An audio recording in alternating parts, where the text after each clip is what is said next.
मलपी कर्नाटक येथील मासेमारी नौकांची अतिक्रमण केल्याची माहिती मच्छीमारांकडून मिळताच काल रात्री सुमारे 11 ते 11:30 वाजण्याच्या दरम्यान मलपी येथील 35 ते 40 हायस्पीड ट्रॉलर नौका निदर्शनास आल्या।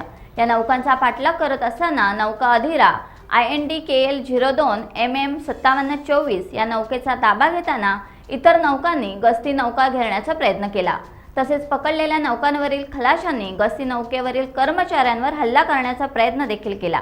यावेळी प्रसंगावधान राखून पकडलेली नौका सहाय्यक आयुक्त मत्स्य व्यवसाय विभागाच्या कर्मचाऱ्यांनी ताब्यात घेतली। रात्री साधारण 9-9:30च्या दरम्यान स्थानिक मच्छीमारांकडून आपल्याला परप्रांतीय नौकांचं आक्रमण गोळपावसच्या दरम्यान झालेलं निदर्शनास आलं।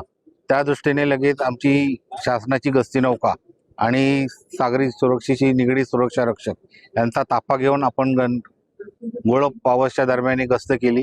गस्त करत असताना गस्ती नौका समोरून येत असतील पाहून या 35 ते 40 मलपीच्या नौकांनी आपली नौका घेरण्याचा प्रयत्न केला आणि नौका बंद पाडण्याच्या दृष्टीनं त्यांनी समुद्रामध्ये जाळी दोरी फेकून दिल्यामुळं आपल्या गस्ती नौकेचा फॅन बंद पडल्यामुळं गस्ती नौका जागेवर बंद पडली।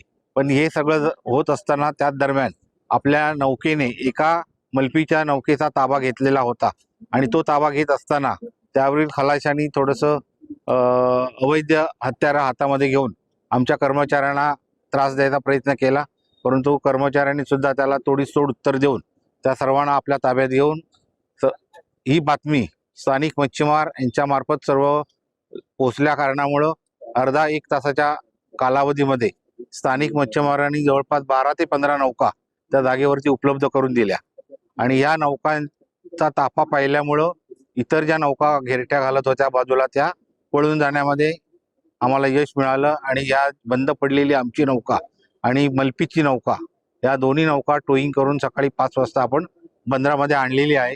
त्या नौकेवर मसामानी अंतर्गत आपण दावा दाखल करू, त्या कायद्यानुसार त्याला दंड होईल। प्लस माननीय मंत्री महोदय यांनी आता निर्देश दिल्यानुसार त्याच्यावरती आम्ही पोलीस विभागाकडे FIR दाखल करत आहोत की जेणेकरून बाकीची कारवाई विभाग करेल। सदरची नौका ही मलपी बंदरातील कर्नाटकमधील आहे। स्थानिक मच्छीमारांनी सुद्धा या सर्व कारवाईमध्ये मदत केलेली आहे। कार्यवाहीमध्ये आपले परवाना अधिकारी चिन्मय जोशी रत्नागिरी, परवाना अधिकारी साखरी नाटे पार्थ तावडे, आपले सुरक्षा पर्यवेक्षक तुषार करगुटकर आणि इतर 6 सुरक्षा रक्षक हे या कार्यवाहीमध्ये सामील होते। टाइम्स डिजिटलला लाईक करा, शेअर करा, सबस्क्राईब करा आणि बेल आयकॉन दाबायला विसरू नका। Times digital.